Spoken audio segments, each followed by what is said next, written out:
Okay, number 6. Yeah. Millard, Dallas, Texas. Mr. Buffett, Mr. Munger, when you were raising your first investment funds, how did you go about attracting investors? And once you had your first funds and your first investors, how did you go about growing them? Sounds to me like a man that's about ready to start a hedge fund.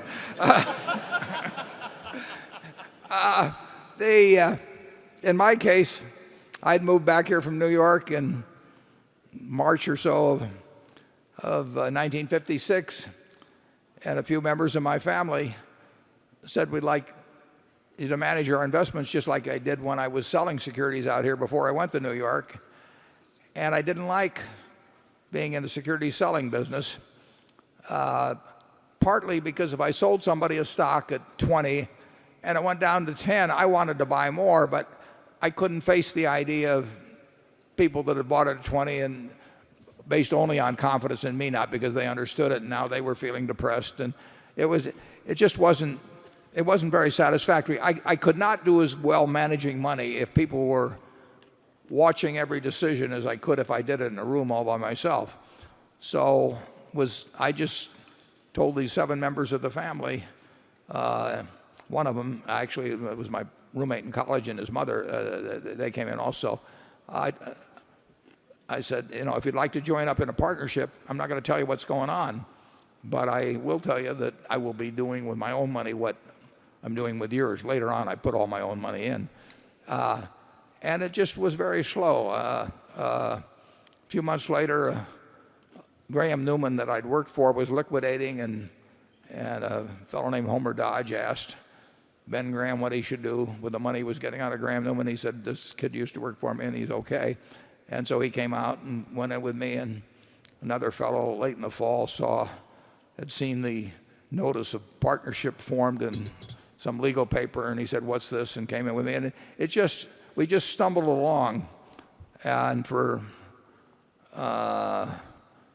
almost 6 years, I operated out of my house, no employee. I kept all the books. I filed the tax returns. I went out and picked up the stocks personally and stuck them in a safe deposit box. When Charlie came along, I kept chiding him about the fact I met him in 1959, and I said, law is okay as a hobby, but it's no place for a man with your intellect to spend his time. Well, I'll let Charlie take it over from there.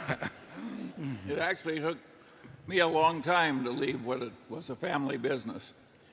And so any of you who are having a slow time accepting good ideas, should be cheered by my example, because it was some years after you started working on me, and you pounded on me, and I slowly got the point.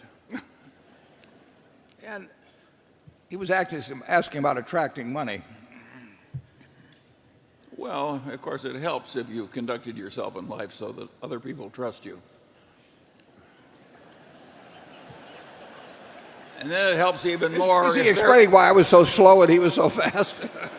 Then it helps even more if other people are right to trust you. So the formula is quite simple. We're first one, then the other. Unfortunately, with the present fee structure, just attracting money rather than performing with it can be enormously lucrative. So the skill of attracting money may be, at least in the short run, and maybe the intermediate run, it may be a more important quality than the ability to manage money. But neither one of us ever charged any fixed fee of any kind. Am I right on that, Charlie? Well, we stopped taking any significant overrides on other people's money at very young ages and at very small amounts of net worth. I wish our example were more common, but I like our compensation practices too, and they're spreading slowly. We get a new company every, 5 years? No. Yeah.